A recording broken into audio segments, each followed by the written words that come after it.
Good afternoon. Today we are going to have the discussion on the remaining portion of the topic motivation. In the last class or in the last video lecture session, we had discussed about the different theories of motivation, the significant theories of motivation, including Abraham Maslow's hierarchy of need theory, Friedrich Herzberg's two-factor theory, and many more. So today we are going to have the discussion on the remaining portions. There are multiple theories, there are many more, but for your understanding, we have I have reduced it down to a limited number of theories that you can go through. And today we will be principally covering the theory that is known as Victor Vroom's expectancy theory. So we have the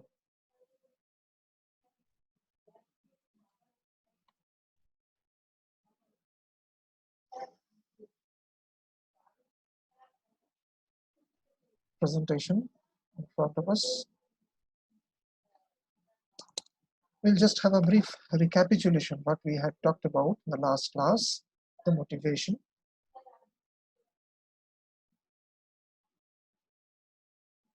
These were the approaches, traditional approaches, human relations approaches, and human behavioral approach.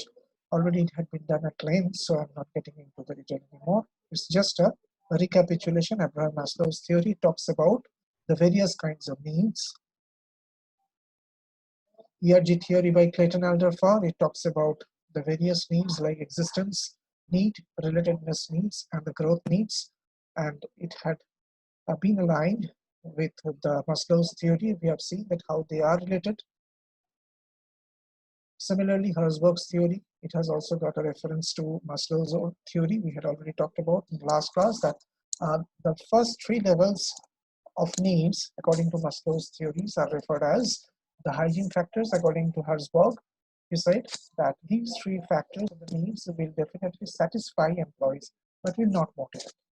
And at the same time, the higher two needs, that is the self-esteem needs and the self-actualization needs, actually will motivate the employees. If these two needs are met by the employees, or if these two needs are actually satisfied by the employers, then the employees will be feeling motivated.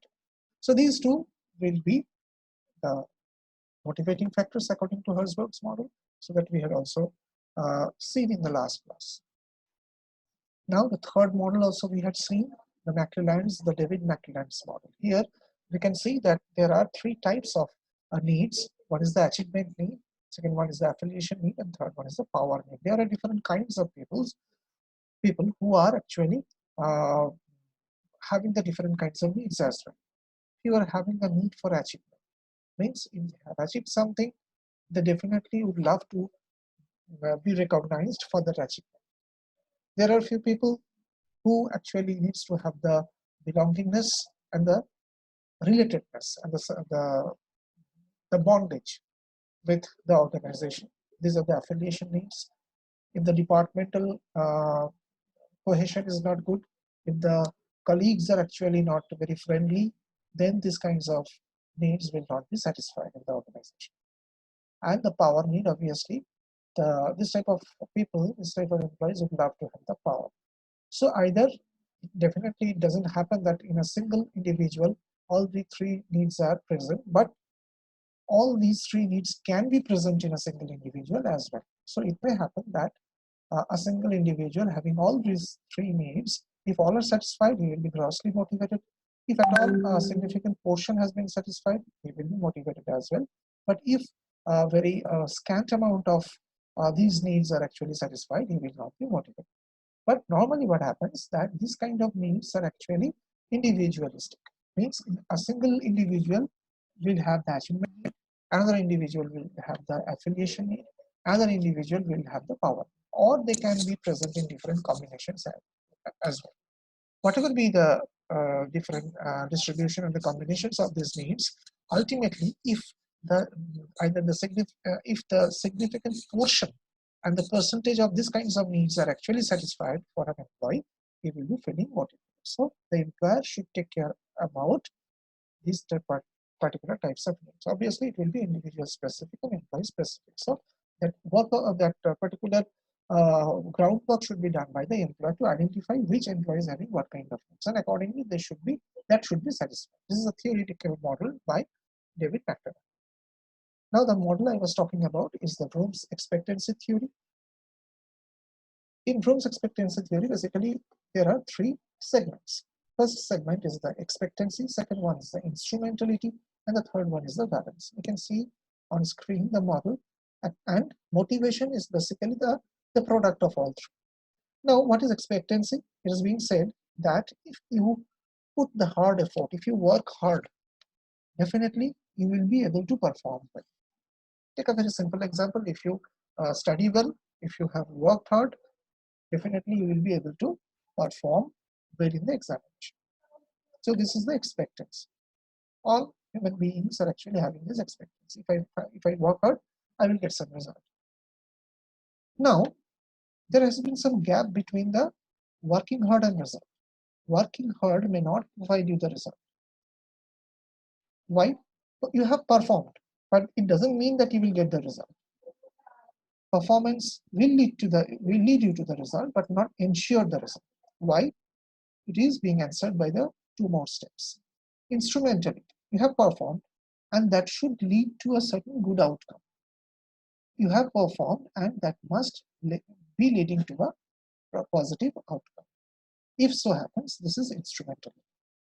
And the third one is the balance, where actually the outcome will lead you to the reward. So you being a human being, an employee, will have three needs within you. First of all, the expectancy will have, if I work hard, you have been given with a task and you have worked really hard to accomplish this task. And so you have performed well.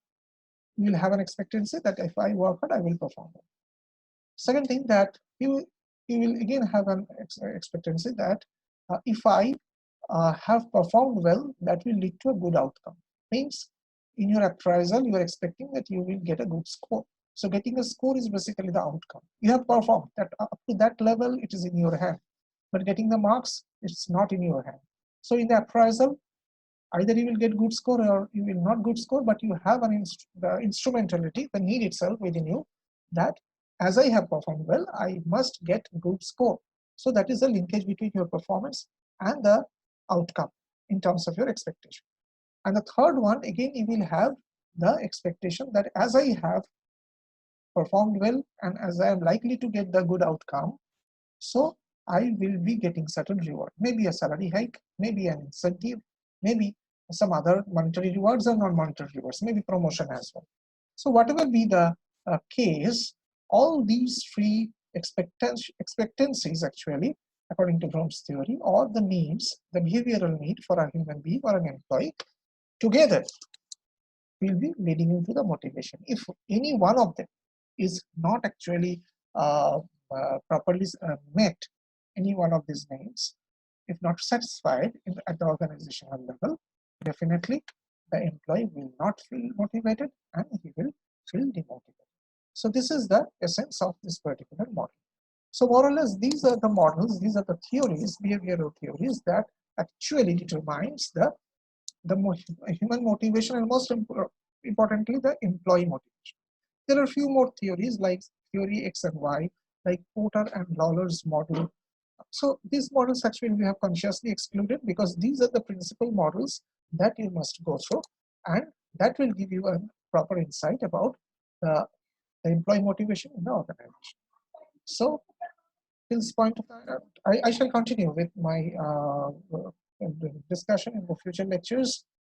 We shall see the other areas of the organizational behavior. Till this point of time, I shall stop here and conclude. Thank you very much. Stay indoor and stay safe.